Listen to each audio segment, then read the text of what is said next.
basement of the building. Does that indicate that it was a controlled demolition? Well, the 9/11 Commission, brackets bunch of liars, they don't even mention the third building that fell that day. Most people don't even realize 3 buildings fell. They think 2 buildings fell. 3 buildings fell. The other one was called Building 7, also known as the Salomon Building. And if you go on the internet and you put in Building 7 controlled demolition, put it on YouTube, go onto YouTube and put that in, and you'll see the most obvious controlled demolition you will ever see. This is why there's an organization called Architects and Engineers for 9/11 Truth, which are experts in their profession, building architects, engineers, who came together because the official story of what made the buildings fall is so ludicrous and, of course, demands the suspension of the laws of physics, that they came together to say, hey, this is not true, that we're being lied to. And they say very openly, it was controlled demolition. And the Building 7 was the most obvious one. You know, you see these, every now and again, you'll see a stadium come down or a big building come down on the news, you know. And what they do, they put explosives very carefully in different key parts of the building. So when the explosives are set off, the building falls not only on its own footprint, so it's not going over and smacking other things, but it's coming down where, as it falls, the building underneath it is being exploded, so there's no resistance to what's coming down, right? That's how they do a controlled demolition. Well, the Twin Towers, 110 stories, came down in free fall time. Now, how do you do that if there's resistance? What we're told is it was all pancaking. You know, or that they hit and that fell and that fell. Well, look at me. Now tell me how that happens in free fall time. Impossible. So it was a controlled demolition. And go and look at Building 7. It's the most obvious controlled demolition. What happens is there's puffs of smoke come out for a start. That's the first explosion. And then the building just stops and then falls straight down on itself, on its own footprint. That's classic controlled demolition. And the reason the 9/11 Commission did not mention at all Building 7 is because they couldn't possibly explain how it fell like that without being a controlled demolition. And if it's a controlled demolition, then it must have been, the explosives must have been put in the weeks, sometimes months before. It takes a long time to put these explosives in. And of course, Building 7 wasn't hit by anything, wasn't hit by a plane or nothing. So you talked about phony commissions. Perhaps the phoniest investigation in the last century, one of them, was the investigation into the JFK assassination. Who do you think killed JFK and why? Well, he was doing a few things at the time. He wanted to break the CIA up into 1,000 pieces. He was resisting a number of areas that this cabal agenda wanted to happen. He was also he was resistant to the escalation of the Vietnam War. And what happened when Lyndon Johnson came in as a result of the assassination is he reversed everything that Kennedy was doing. Of course, that's when the Vietnam War exploded with Johnson. And the story was classic. It was 9/11, really.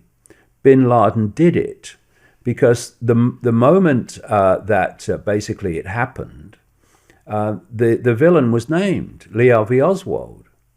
And, you know, there was a wonderful, wonderful comedian from the southern states of America called Bill Hicks, he did some most amazing stuff. And he used to do 9/11. Unfortunately, Bill died at the age of, I think it was 33. Great loss. And he said, he said, in the book depository building in Dealey Plaza, he said, they've got the window exactly as it was. It's like a museum thing. Exactly as it was when Kennedy was shot. And it's right down to every perfect detail because Oswald's not there. All right? And you look at the Zapruder film, which was taken by Abraham Zapruder on one of the early cine cameras. And it's basically the only film of the assassination. And Kennedy gets hit in the forehead. And his head goes back. And he's supposed to have been shot by Lee Harvey Oswald over there, right? So unless they had U-turn bullets, it's impossible. But they had the patsy.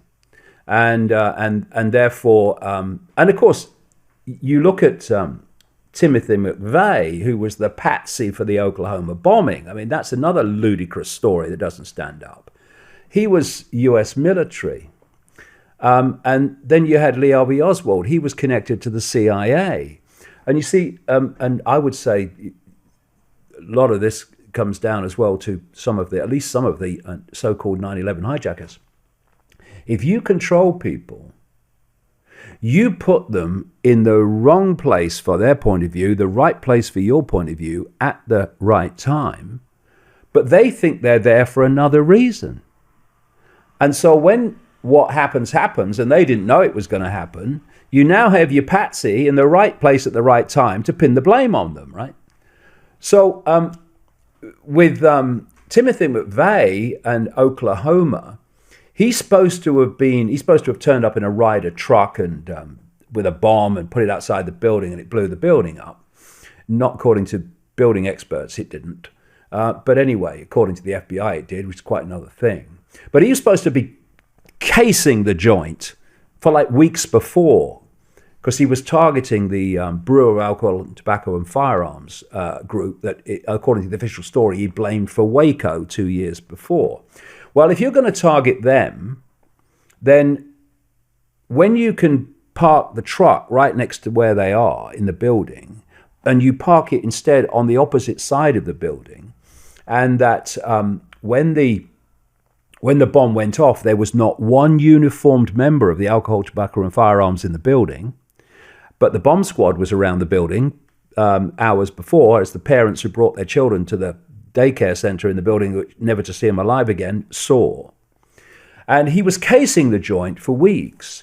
But when he came in to Oklahoma in the Ryder truck, supposedly with the bomb, he pulls over to a gas station to ask the way to the Murrah building. Right? This guy's been casing it. He's put in the right place, the wrong place from his point of view, at the right time to be blamed for it. This is what happened. Same with Lee Harvey Oswald. And in the end, for whatever reason, they wanted Kennedy gone. Part of it, I think, was pushing back against their agenda to an extent. There's probably deeper reasons, and you can't get into it now. But these people do carry out sacrifices according to their satanic ritual law in plain sight. We see them on the news as a disaster or an assassination. But in a book called The Biggest Secret, which I wrote and published in 1998, I go into Diana's murder and Kennedy assassination, and I show the esoteric ritual nature of both. So that's another point about it too. Everything to them is a ritual. Watching the Kennedy assassination video, it's almost like one bullet goes in, he goes back, and his head goes forward as well. It's as if he's being triangulated by snipers shooting from different directions. Yeah. It was your work that turned me onto the work of Jim Marrs. Jim Marrs, yeah. I know Jim. Fantastic research done No longer there. with us, unfortunately. Yeah, God bless Jim.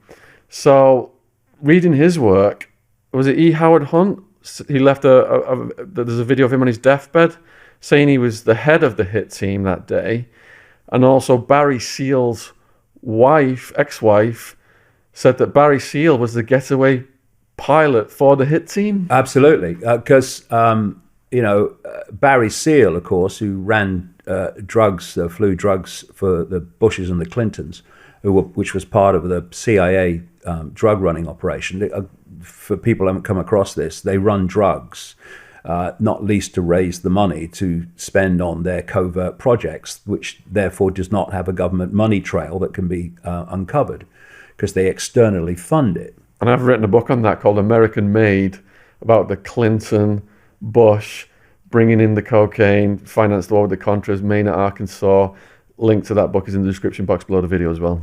Yeah, and there are a number of researchers who pointed to George H.W. Bush being in Dallas that day. And that would fit with Barry Seal, because, of course, they were working together. But you look at Jim Garrison, the district attorney, who's the only person who's ever brought anyone to trial over the Kennedy assassination, a bloke called Clay Shaw. And Clay Shaw was... actually, he worked with Churchill during the war, Clay Shaw. And he was connected to all these nefarious secret society, inner Fed, what we now call deep state organizations. And the basic reason that Clay Shaw got off was because key witnesses had this unfortunate habit of dying before they could give evidence. So it was classic. I mean, when you think about it, it was such a rush. They kill him, they get him in a plane, they get him to Washington where they've got control of it.